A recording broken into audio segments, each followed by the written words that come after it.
Hey, what's going on, Osceola County students and parents who became certified teachers this year? You guys are awesome. I know unfortunately you guys don't want to be homeschool teachers or students, but you know, the coronavirus and COVID-19 has thrown a monkey wrench into our spring semester.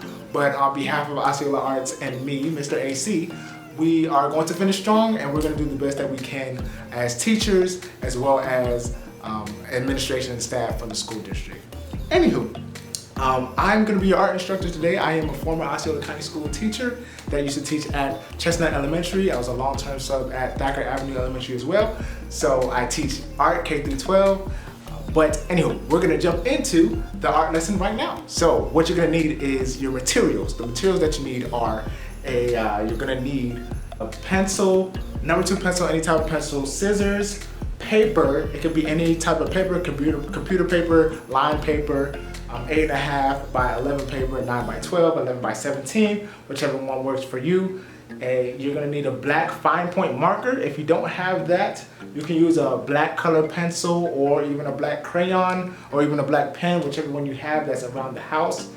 You can also need a Q-tip, which you put in your ear, or even cotton swabs, or even a napkin. You're gonna need that, and that's pretty much all you need for your materials.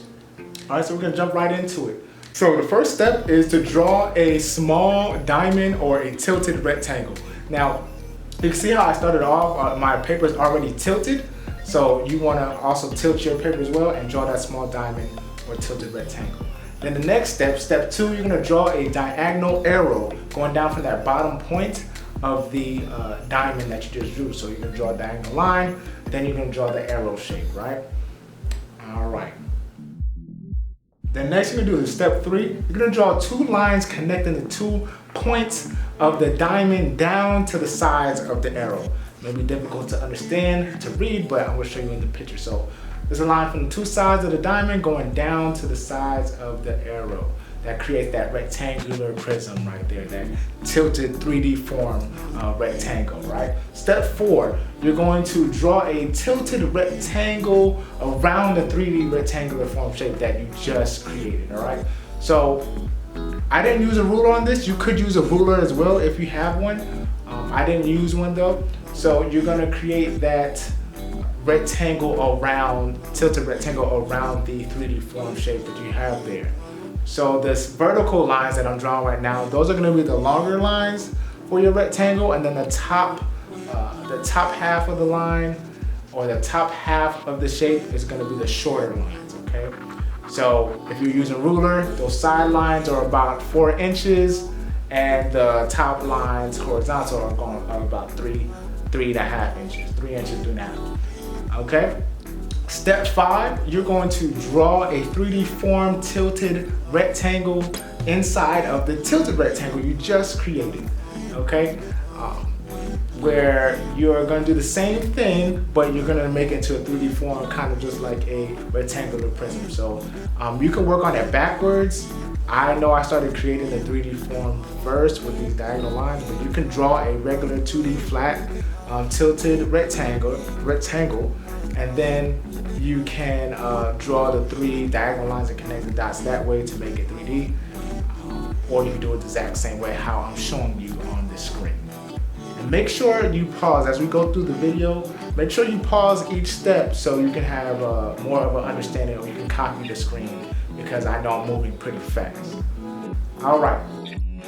Draw a smaller 3D form tilted rectangle inside of the 3D tilted rectangle you just created. So we're just gonna continue doing that same step, but just smaller size, all right? So you're gonna do the same thing that you just did in that last step, but a little bit smaller, and stay inside within those lines, okay? Same exact line, same exact step, just a little bit smaller.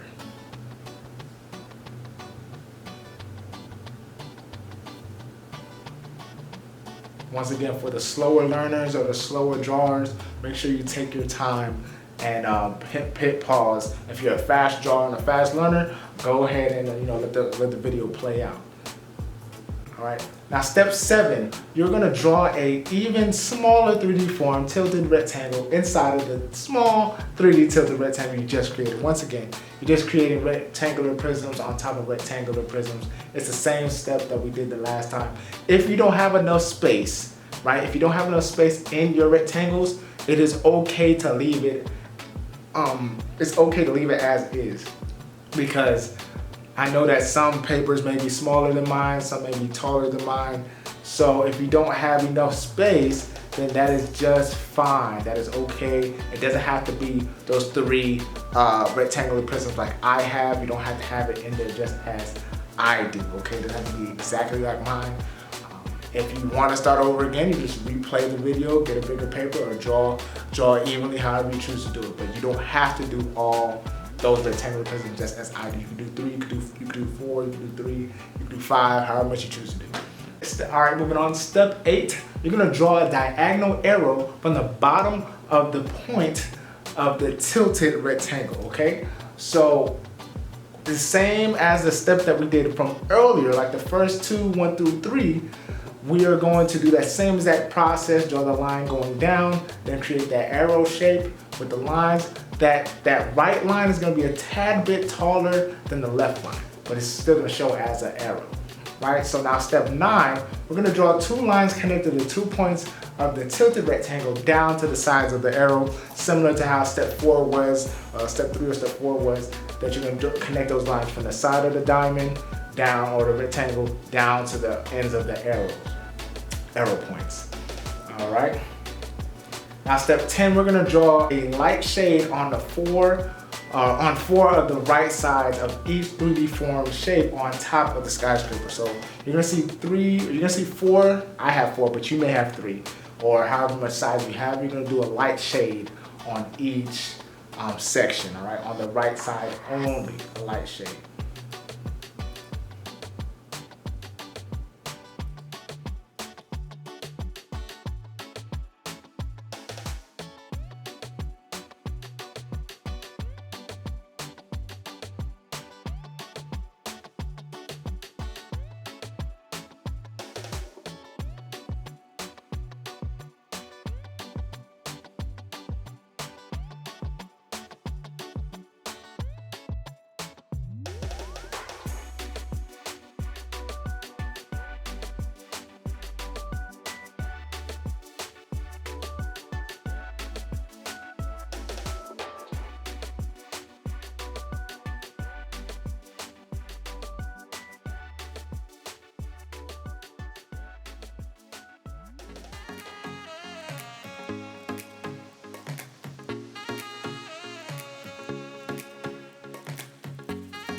All right, now step 11, we're gonna draw a bottom shade of the skyscraper, which is gonna be your shadow of the skyscraper.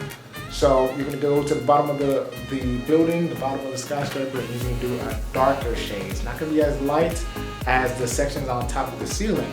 You're gonna do a, top of the building, I'm sorry, but you're gonna do a shade as your shadow. So you know that shadows are dark. So you're gonna press hard with your pencil. I'm gradually doing it with my shading, but you can press hard, a little bit harder than mine, because I end up actually going back over with the pencil to do a darker shade than that. How I'm doing it is I put it on the bottom right, because how I want it in my picture, the sun will be coming from the top left. So wherever your sun is, or wherever your light is in a picture, the shadows are gonna be on the complete opposite side. So if the sun is on the top left, then my shadow is gonna be on my bottom right. So that's why I'm putting my shade and my shadow on the bottom right of the building. All right.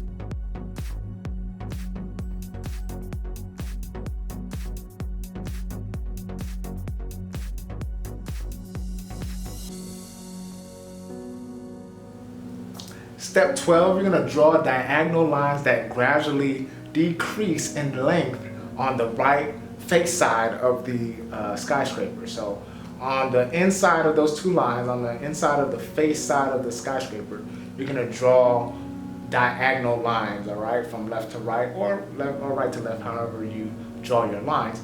Each line, though, gradually gets smaller. So my top line is gonna be the longest line in length, and then as it goes down, it gets smaller and smaller because I'm staying within inside of the lines. So gradually it's gonna get smaller because that's how the building gets smaller. As you're looking down from top to bottom, the top, whatever's at top is gonna be bigger or closer, and then whatever at the bottom could be further away and smaller. All right.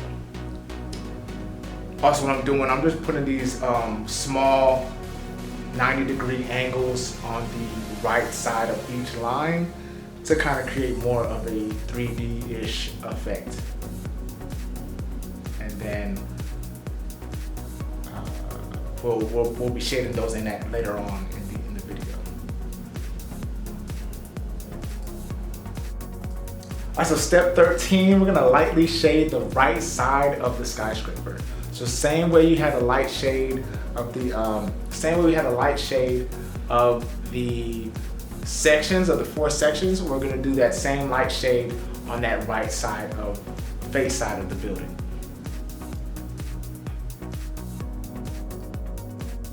Step 14, we're gonna draw skinny tilted rectangles that are gradually decreasing in length on the left side of the skyscraper, the same exact way how we did with the lines. We're gonna do that same exact thing with the rectangles, all right? So the top rectangle is gonna be your biggest one and your longest one, and then as it goes down towards the bottom of the building, those rectangles are gonna start to get smaller. All right, I used a 5-point marker, black marker with that. You can, if you don't have that, you can use your pencil and just draw a little bit harder, but that's perfectly fine if you don't have the marker, all right? So you just draw a little bit harder with the pencil. And you also do a light shade on the left sides of the rectangle, on the left side of the skyscraper, sorry. You do a lighter shade as well on that side. Step 15, you're gonna draw a darker shade underneath each diagonal line on the right side of the skyscraper. So under each line that we did, under each line that we created, we're gonna draw, get your pencil, you're gonna draw a darker shade under each diagonal line, all right?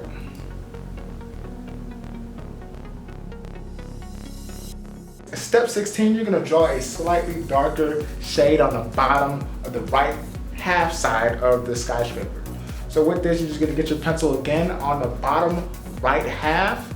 So about, I would say 2 to 3 inches worth of that bottom half of the right face side of the skyscraper. You're just gonna do a darker shade. So you can go over again with your pencil. Just add a little bit more pressure to have a darker shade on that bottom halfway of the building. All right. Moving on to step 17, you're gonna draw a darker shade at the bottom underneath the skyscraper. So like I said, I added more. I went over it again to have a darker shade for my shadow because I did it earlier, it wasn't dark enough, so I added more shading to that bottom half for my shadow of my skyscraper. Step 18, you're gonna use a Q-tip or a napkin, or you can even use your finger to do this blending and the shading part. This step, you can, with your napkin, you can put it on the back half of your eraser, and you can use it like that as if it was a Q-tip as well. So you can do that. If you don't have neither, you can use your you can use your finger, and you can kind of apply pressure with your finger to do that blending aspect, all right, or blending technique. So, as you see here, I'm using the Q-tip, and I'm blending from the shadow first. Once you blend the shadow in, smooth it out, you start from the bottom up with the right side, face side of the building, and then you move on, continue on to the other shaded areas. You can do the left side. You don't have to do the left side. You don't have to do the 4 sections that I did, but I added it to the insides of the rectangles as well on the left side. So you can shade as you choose to. Step 19. Step 19 is the most crucial step. You need scissors for this step, but you have to watch closely because this is the step that creates the 3D effect, and you're going to be cutting out certain parts of your paper. If you cut out the wrong one, it'll mess up the whole picture. You don't want to mess it up, so pay close attention. All right, so with your scissors, you're going to start cutting from the right side of your building about 1 inch away from the top of the building. Cut straight over, then you're going to cut up, follow the line. As you follow the line up and over, you are going to go up and over the antenna of the SkyScrapper. So you're still following the line. You're not cutting through it, you're cutting over it to where it pokes out. Cut all the way over down. Once you get to the left side of the building, you're going to cut close to the bottom and not too close. So about halfway through that left side. A little bit more than half actually. About 3/4 of that left side. And then you will create that effect. Now you may not see it with your eyes, but if you don't see it with your eyes, then you'll get your camera phone, you get a camera, get your iPad, your tablet, and you will see, which is step 20, you get your phone, your camera, you're gonna see the effect as you move it around, or you can take a picture of it as well, all right? So it's gonna look amazing. It's gonna have that 3D effect on a 2D canvas, which is your paper. And yeah, so once you do that, show all your friends who said you couldn't do art, show them that you did it, and make sure you sign it too, so they know that it's yours and you know that it's yours. You put the date on it and know when you did it. All right, well, that's it. I hope you enjoyed this lesson. Optical illusion art is my favorite type of art to teach. On behalf of Osceola Arts, on behalf of me, Mr. AC, on behalf of Osceola County School District teachers, principals, administration, paraprofessionals, substitutes, and etc., we all want to thank you for your effort on being virtual learners, and also to the parents for being those virtual teachers and homeschool teachers. We appreciate you. Please have an open mind and patience and a positive outlook on this whole thing. I understand it's been tough and unfortunate, but we are going to finish strong. We only got about 4 weeks left. So this last month coming up in May, and we're gonna reevaluate everything over the summer, and August hopefully we come back to a new normal, to where we have an understanding of what we're gonna do for the upcoming school years to come. So many blessings, peace and positivity to you all, and I hope to see you next time.